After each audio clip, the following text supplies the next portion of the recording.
रही सब दोस्तों का बहुत शुक्रिया।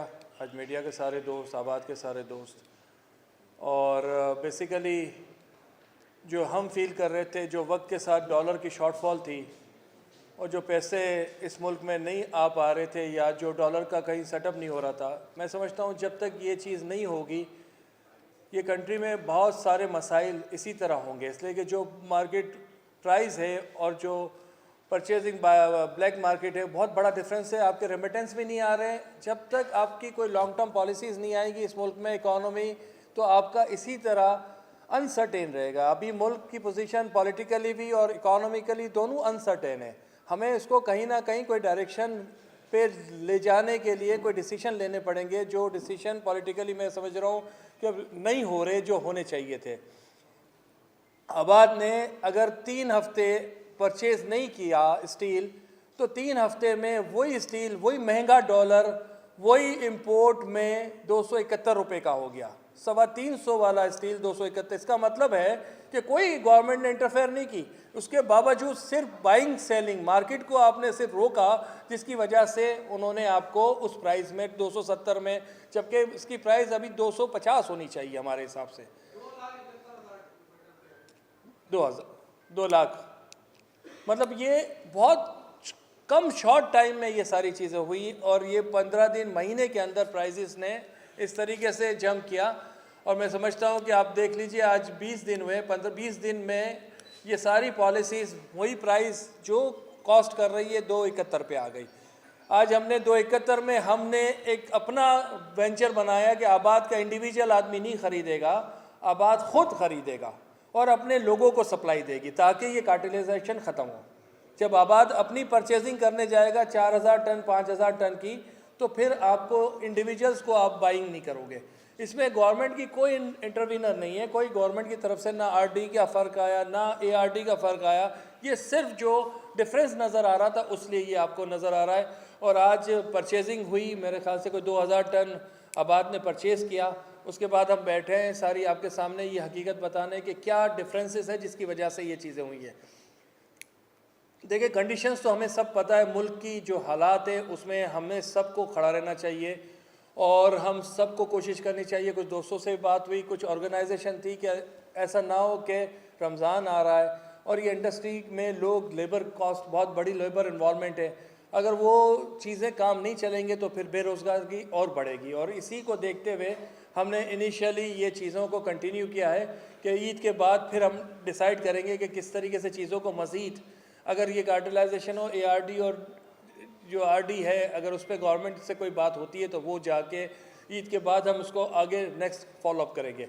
लेकिन इस वक्त सिर्फ आपको सिर्फ यही बताना है कि ये 3 हफ्तों में ये चेंज आया है। 3 हफ्तों में बहुत बड़ा एक आपको चीज़ें आई है। देखिए, एनवायरनमेंट नहीं होगा, हम नहीं जाएंगे, आबाद के लोग नहीं जाएंगे, लेकिन जब भी कोई एनवायरनमेंट नहीं आपको मिलेगा बिज़नेस कम्युनिटी को, तो लोग बाहर जाते हैं। लोगों के साथ अगर कोई प्रॉब्लम होगा, सिर्फ ये नहीं है, इसके अलावा भी पॉलिसीज़ नहीं होगी तो भी लोग जाएंगे। करप्शन की हालात की वजह से भी चीज़ें बड़ी डिफरेंट होती जा रही हैं। तो ये सारी चीज़ों को आपको देख के कोई फ़ैसला करना है कि हमारा डायरेक्शन क्या है। पॉलिटिकली हमें कुछ समझ ही नहीं आ रहा जो चीज़ें हो रही है। कहीं कोई चीज़, सब लोग अपने उसमें लगे हुए हैं, ना कि हम सब इस मुल्क के लिए कोई चीज़ करें। आज हम लोग बैठे हुए हैं और आपकी सपोर्ट से, आप लोगों की जो भी कोशिशें थी, आप लोगों ने जिस तरीके से इस इंडस्ट्री को उजागर किया मीडिया में, तो ये चीज़ें आज नज़र आ रही है और आज ये फ़र्क आ रहा है। जहाँ पे जिन लोगों ने 8000 रुपये स्क्वायर फीट माल बेचा है, हमारी 3000 रुपये कॉस्ट थी, आज 6000 रुपये कॉस्ट है, तो वो कैसे डिलीवर होगा?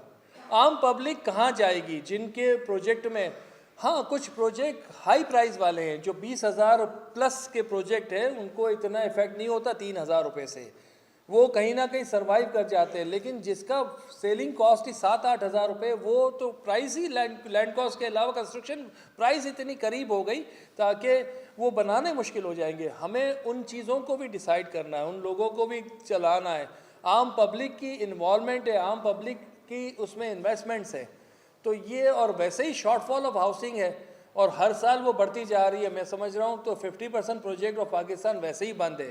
300-350 प्रोजेक्ट हमारे इस वक्त यहाँ चल रहे थे कराची में, जिसमें से मैं समझ रहा हूँ कि अभी 50% प्रोजेक्ट ऑन गोइंग चल रहे हैं, उस स्पीड में बाकी प्रोजेक्ट की स्पीड बहुत स्लो हो गई है, ना होने के बराबर हो गई है, इसलिए कि पब्लिक के पैसे भी नहीं आ रहे। तो ये सारी सिचुएशन में कहीं ना कहीं इंटरवीन गवर्नमेंट को भी करना पड़ेगा, प्रोविंशियल गवर्नमेंट को भी करना पड़ेगा, मीडिया को भी बैठना पड़ेगा और पब्लिक को भी, ताकि कहीं हम सोल्यूशन पे आए। इसलिए कि ऐसा ना हो कि बहुत सारे लोग छोड़ के चीज़ें चली जाए और इनकम्प्लीट चीज़ें बाद में आबाद की भी रिस्पॉन्सिबिलिटी हो और हमारे शहर में ये अफरा तफरी का आलम हो।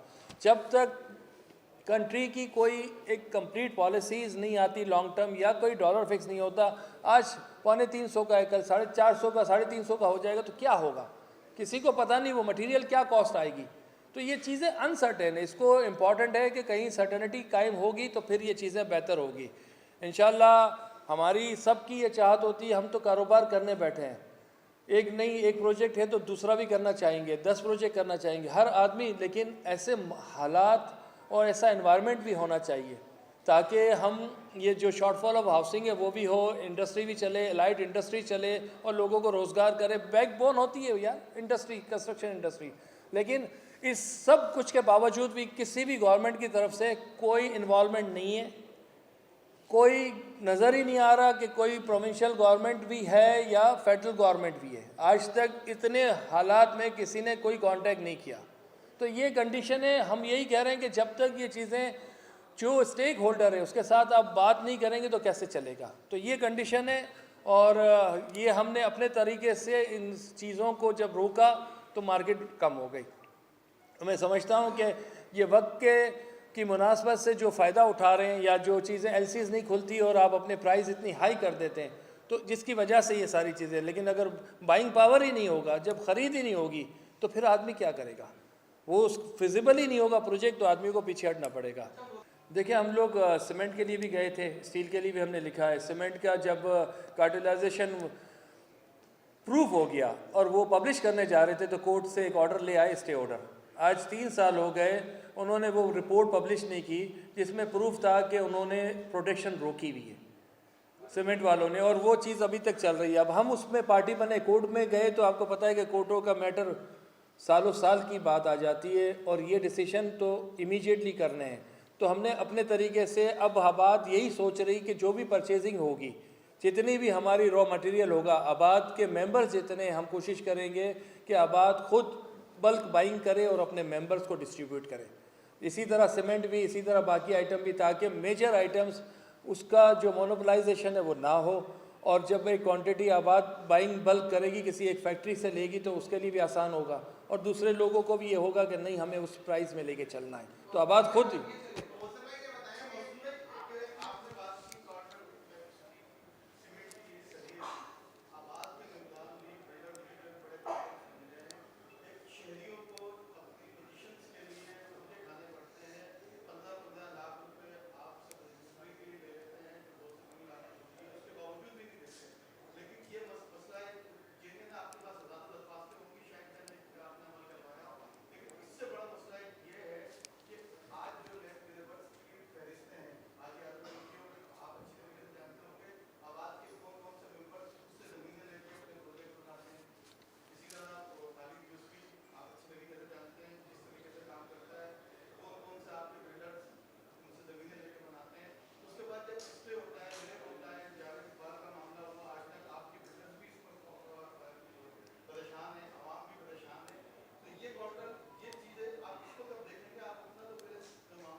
देखिए, अपने मामलात तो हर आदमी ने भी सही करने, आबाद ने भी सही करने, उसके बगैर तो हो ही नहीं सकता। यहाँ तो वो लोग बैठे हुए हैं जिन्होंने डिलीवर किए हुए प्रोजेक्ट और पब्लिक को टाइम पे डिलीवर किए हुए हैं। बाज़ जगह 10% 15% लोग, सब जगह प्रॉब्लम आते हैं, और जहाँ भी प्रॉब्लम आता है आबाद ने के पास अगर 300 कंप्लेन आती है तो 260 से 65 कंप्लेन आबाद रिसॉल्व करता है हर महीने। और आबाद में जो भी आई है, मतलब उसकी हम जस्टिफिकेशन भी देते हैं। और मैं तो कहूँगा कि जब भी कोई आती है कंप्लेन, हम तो मीडिया को भी कहेंगे बैठे, हम उन चीज़ों को देखें। प्राइस एक रजिस्ट्री कराने जाते 5-5 लाख रुपए लग रहे रजिस्ट्रियों के, एक अपार्टमेंट की रजिस्ट्रियों के, एक इलेक्ट्रिक मीटर के 5 लाख रुपए लग रहे हैं, गैस के मीटर के 3 लाख रुपए। तो ये सारे डॉक्यूमेंटेड चीज़ें हैं। तो हम तो बात भी कर सकते हैं, बैठ भी सकते हैं। आज जो नए टैक्सेस लगाए हैं उसमें 70,000 रुपये ट्रांसफ़र पे हर आदमी ने भरने हैं। तो 70,000 रुपये ये 3 दिन में बढ़ गए कि आपकी एक रजिस्ट्री होगी 70,000 आपने देने हैं। तो ये सारी चीज़ें फेडरल गवर्नमेंट को देनी है, तो साथ साथ चीज़ें गवर्नमेंट की पॉलिसीज टैक्सेस आते हैं उसके साथ हैं। जहाँ कोई प्रॉब्लम है, जो चीज़ अगर मैं भी गलत कर रहा हूँ तो गलत है, उसमें कोई कंप्रोमाइज़ नहीं हो, किसी के लिए भी नहीं होना चाहिए। कोई गलत कर रहा है और हमने अभी कोई 7 मेंबर को अभी हमने निकाला है। मज़ीद अगर कोई ऐसी कंप्लेंट्स आती है और वो लगता है कि उन्होंने डेवलपर नहीं किया या उन्होंने कोई जाली ज़मीन पे किया, हमने ऐसे बहुत सारे केसेस में लैंड में हमने लोगों को निकाला, लोगों को मेंबरशिप नहीं थी। 122 लोग ऐसे हैं जिनको अभी मेंबरशिप ही नहीं दी हमने, इसलिए कि उनकी लैंड्स के इश्यूज़ थे। तो ये तो आबाद अपने लेवल पे जितना हो सकता है, उसके बावजूद भी कहीं ना कहीं प्रॉब्लम होते हैं, कहीं ना कहीं 10-15% हर जगह चीज़ें होती है, उसको भी एक्शन लेती रही आबाद। देखिए, सबसे पहले तो आपने कहा कि हुकूमत कोई आपकी सुन रही तो क्यों बैठे हैं। हमारी तो जो ऑडियंस है, जो पब्लिक है पाकिस्तान की, जिन्होंने हमारे पास से माल लिया हुआ है, उनको हमें बताना है फैक्चुअल पोजीशन। हमारे क्लाइंट है, हमारे मुल्क में जो इकोनॉमिस्ट है, हमारे जो दूसरे लोग हैं, उन सबको तो सुना रहे हैं, हुकूमत हो या ना हो, लेकिन हर आदमी को नज़र तो आ रहा है हो क्या रहा है। और अगर इसी तरह होगा तो डेफिनेटली मुल्क से लोग बाहर जाना शुरू कर देते हैं, लोग होते नहीं हैं। फ्लाइंग कैपिटल क्या होता है दुनिया में, हम मुल्क कैसे तबाह हो जाते हैं। किसी मुल्क को तबाह नहीं करना पड़ता, सिर्फ पॉलिसीज़ देनी पड़ती है तो खुद ही तबाह हो जाते हैं मुल्क। तो मेरा ख्याल है कि इस वक्त हमें इन सब को ये समझाना है कि ऐसी पॉलिसीज़ दें जो स्टेक होल्डर जिसमें साथ हो, जिसका जो काम है उसको वो काम करने दें। और जो इलेक्शन की आपने बात की, जो आइन में है उसके हिसाब से होना चाहिए। जो कानून लिखा हुआ है, किताब तो लिखी हुई है, उसके मुताबिक हर चीज़ होनी चाहिए। अगर आइन से हम चलेंगे तो मैं समझता हूँ कि सारी चीज़ें बेहतर हो जाएंगी। देखिए, ख़त्म करने के हवाले से नहीं रखी, जो फैक्चुअल पोजीशन थी, हमने जो डिफरेंस आया प्राइस का वो बताना चाह रहे थे कि आप लोगों को पता चले कि इसमें डॉलर का भी इन्वॉल्वमेंट नहीं है, इसमें किसी और इकोनॉमी का भी इन्वॉल्वमेंट, इसमें तो एक कुछ लोगों का इन्वॉल्वमेंट था जिसकी वजह से इतना डिफरेंस आ गया। मतलब ये चीज़ अगर हम कर सकते हैं आपकी मदद से, तो मैं समझता हूँ गवर्नमेंट और अच्छी तरीके से कर सकती है, कंपटीशन कमीशन और अच्छी तरीके से कर सकता है, लेकिन वो चीज़ें नहीं हुई जिसकी वजह से ये प्रॉब्लम रहा। देखिए, जब आप काम बंद करते हैं तो बहुत सारे लोग जो रोज़गार पे होते हैं, लाखों लोग मजदूर हैं यार, हमारे साथ हैं। रमज़ान की चीज़ें हमें बहुत सारी जगहों से ये डिस्कशंस आती है। आज जामे राष्ट्रीय वाले आए थे, उन्होंने कहा कि देखो यार, लोगों के घर का चूल्हा बंद हो रहे हैं। हमें सैलानी डिफरेंट हमारे जो ऑर्गेनाइजेशन से रबते सभी लोगों का ये था। उन्होंने कहा आप ये करें और गवर्नमेंट से ये अपील करें, ARD और RD की हम सब मिलकर सपोर्ट करेंगे और हम कोशिश करेंगे गवर्नमेंट भी इसमें कोई ना कोई रोल अदा करे। इसलिए कि गवर्नमेंट अपने IMF के इश्यूज़ ही हल नहीं हो रहे, हमारी इश्यूज़ कहाँ से हल होंगे। हम भी ये समझ रहे हैं, हमें भी नज़र आ रहा है कि आज कहाँ पे गवर्नमेंट खड़ी हुई है, वो जो चीज़ें कमिटमेंट है वही पूरे नहीं हो रहे। तो उसको देखते हुए हमें देखना है कि जब वो चीज़ें कंप्लीट हो जाए, कोई डॉलर पॉलिसीज़ आ जाए, कोई मुल्क में इकॉनमी चीज़ें चले, तो फिर जाके इन चीज़ों पे डिस्कस किया जाए।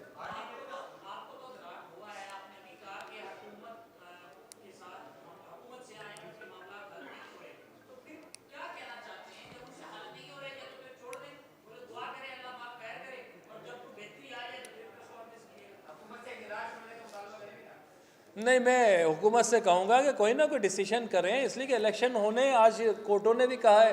मैं समझता हूँ कि अगर ये इलेक्शन चीज़ें होती है अपने टाइम पे, चीज़ें बेहतर होगी, एक सिस्टम चलेगा, जो भी सिस्टम है कानून का उसको चलना चाहिए ताकि एक प्रोसेस कंप्लीट हो। प्रोसेस कंप्लीट होगा तो मैं समझता हूँ चीज़ें बेहतरी की तरफ जाएगी।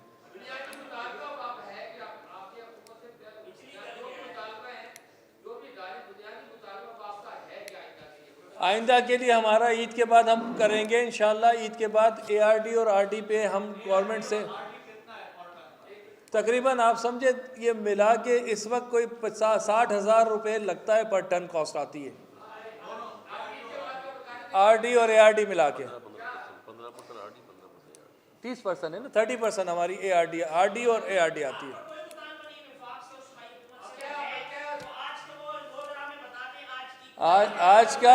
आज का मुतालबा यही है गवर्नमेंट से कि ये ARD और RD पे आप प्राइस को कम करें ताकि ये कॉस्ट हो। इसलिए कि 1 लाख रुपए पे भी 15% और 15% 30% थे, अब ये प्राइस 2 लाख हो गई है, तो कम से कम आधी भी करते हैं तो टैक्स भी वही कलेक्शन होगा और ये इंडस्ट्री भी सर्वाइव कर जाएगी।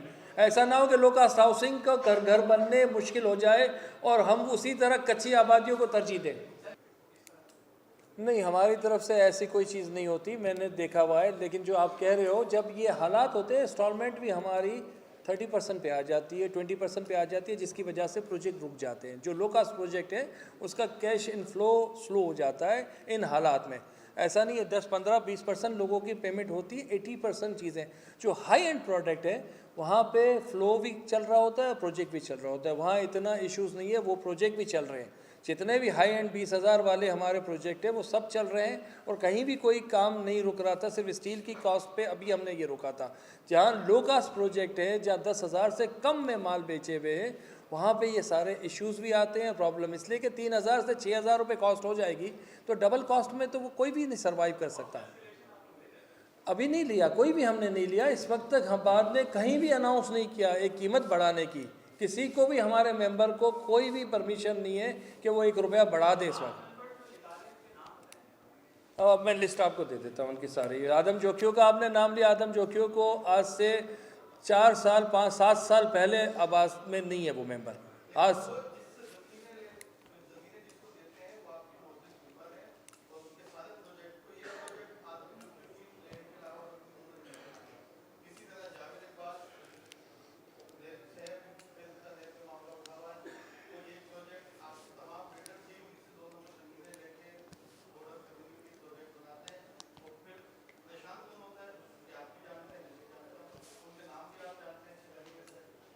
मैं कह रहा हूँ अगर नाम है तो उनके नाम भी आने चाहिए, कोई भी हो, और चलने चाहिए, चीज़ें पता चलनी चाहिए। और हमारी तो खुद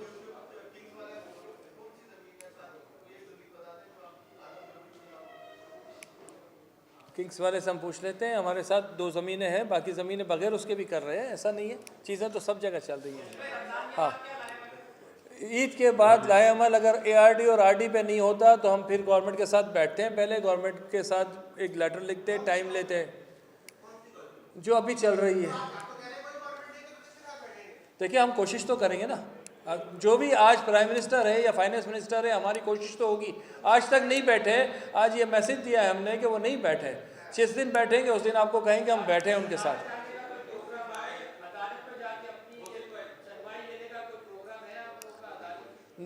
डेफिनेटली अदालत में जाएंगे। अगर कोई चीज़ नहीं होगी तो आदमी के इतने प्रोजेक्ट है, कहीं ना कहीं कोर्टों में ये चीज़ें जानी पड़ेगी, अदरवाइज सर्वाइवल नहीं होगा किसी का उन प्रोजेक्टों का जो नहीं बन सकती।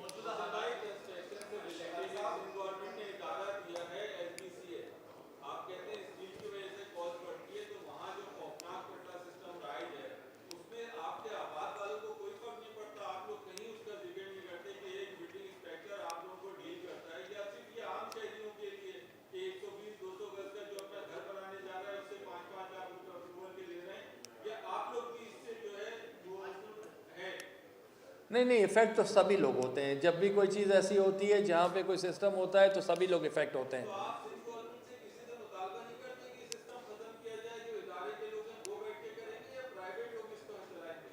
नहीं, इदारे के लोगों को ख़त्म करना है, सिंध गवर्नमेंट को ख़त्म करना है। अगर कोई चीज़ है, हमारे लेटर्स CM को भी गए हुए हैं, चीफ सेक्रेटरी को भी गए हुए हैं, और इलीगल कंस्ट्रक्शन पे ऑलरेडी हमने प्रेस कॉन्फ्रेंस लास्ट टाइम भी की थी। अभी भी सारे लेटर भेजे हुए हैं कि कराची में जितनी कंस्ट्रक्शन हम कर रहे हैं उससे ज़्यादा इलीगल कंस्ट्रक्शन हो रही है, और इलीगल कंस्ट्रक्शन को अगर हम नहीं रोकेंगे तो वैसे ही तबाही होगी। ना यूटिलिटीज़ होती है, ना उस रोडों की इतनी मेजरमेंट होती है, ना स्टेयर केस होता है, ना फायर मेजर होता है, ना स्ट्रक्चर की स्टेबिलिटी होती है। तो वहाँ तो बड़ा एक डिफरेंट पूरी दुनिया चल रही है कि 1 फ्लोर 2 फ्लोर के बाद 6-6, 7-7 फ्लोर। तो मेरे ख्याल से वो इश्यूज़ अपनी जगह डेफिनेटली उसके लिए एक अलग एड्रेस करने की ज़रूरत है। हम भी करेंगे, आपके साथ भी बैठेंगे उसके लिए।